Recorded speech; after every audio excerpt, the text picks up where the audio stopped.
بقر عید کا پہلا دن تھا۔ قربانی کے بعد ایک سیٹھ صاحب اپنے گھر کے صحن میں صوفے پر بیٹھے اپنی نگرانی میں اپنے بیٹے سے اپنے بھاری بھرکم اور مہنگے جانور کے گوشت کو مختلف حصوں میں تقسیم کروا رہے تھے۔ فلاں ران فلاں بہن کے لیے، فلاں گوشت بھائیوں کے لیے، فلاں سالوں کے لیے، اور سب سے اچھا والا گھر میں سالانہ بقر عید کی دعوت کے لیے۔ بیٹا والد کی رہنمائی کے مطابق گوشت الگ الگ کر کے رکھتا جاتا ہے۔ سیٹھ صاحب کی حویلی سے کچھ دور ایک چھوٹے سے کچے مکان میں سیٹھ صاحب کا ملازم اپنے 2 بچوں کے ساتھ رہتا تھا۔ چھوٹا بیٹا اس دن بہت خوش تھا۔ بڑا بھائی چھوٹے بھائی کی غیر معمولی خوشی دیکھ کر کہتا ہے، کیا بات ہے، آج تم کچھ زیادہ ہی خوش نظر آ رہے ہو۔ چھوٹا بھائی اپنے غیر معمولی خوشی کی وجہ بیان کرتے ہوئے کہتا ہے، بھائی میں خوش کیوں نہ ہوں، پورا سال انتظار کرنے کے بعد ان دنوں ہمیں گوشت کھانے کا موقع ملتا ہے۔ ابھی بابا کے نئے سیٹھ کی طرف سے گوشت آئے گا اور ہم اسے مزے مزے سے کھائیں گے۔ اسی درمیان باپ کے فون پر سیٹھ صاحب کی کال آتی ہے اور سیٹھ صاحب ملازم کو گوشت وصول کرنے کے لیے اپنے گھر بلاتے، ساتھ بڑے بیٹے کو بھی لانے کا کہتے ہیں۔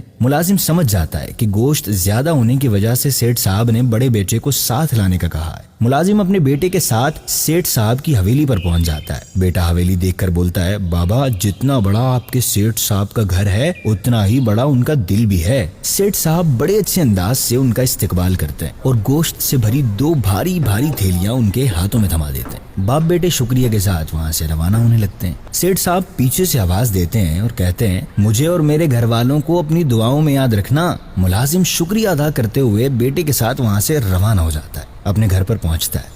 گھر میں داخل ہوتے ہی چھوٹا بیٹا باپ سے کہتا ہے، بابا آپ کے سیٹھ تو بڑے دل والے ہیں، 2 تھیلیاں دے دی۔ ہاں بیٹا، ان کا دل بہت بڑا ہے، اور جب تم گوشت کھاؤ تو ان کے اور ان کے گھر والوں کے لیے خوب دعائیں کرنا۔ بڑا بیٹا گوشت کی تھیلی کھول کر اس میں دیکھنے لگ جاتا ہے۔ تھیلی میں دیکھتے ہی بڑے بیٹے کا منہ اتر جاتا ہے اور وہ مایوس ہو جاتا ہے۔ باپ اس کا مایوس چہرہ دیکھ کر کہتا ہے، بیٹا کیا ہوا، منہ کیوں اتر گیا؟ بیٹا گوشت کی تھیلی باپ کے سامنے کر دیتا۔ تھیلی میں دیکھنے پر باپ کو اس تھیلی میں صرف ہڈیاں نظر آتی ہیں۔ باپ بڑے بیٹے سے کہتا ہے، بیٹا دوسری تھیلی میں دیکھو، کیا پتا اس میں صاف گوشت ہو۔ بیٹا ایک نئی امید کے ساتھ باپ کے ہاتھ سے تھیلی لے کر اس میں دیکھتا ہے تو اس میں چربی ہوتی ہے۔ چھوٹا بیٹا دونوں تھیلیوں میں صرف بنا گوشت کی ہڈیاں اور چربی دیکھ کر اپنے مایوس چہرے کے ساتھ باپ کو دیکھتا ہے اور کہتا ہے، بابا آپ کے سیٹھ صاحب واقعی دعا کے مستحق ہیں، اللہ پاک انہیں ہدایت دے اور ان پر رحم فرمائے۔ ہمارے پیارے آقا صلی اللہ علیہ وسلم نے فرمایا، لوگوں کے لیے بھی وہی پسند کرو جو اپنے لیے پسند کرتے ہو،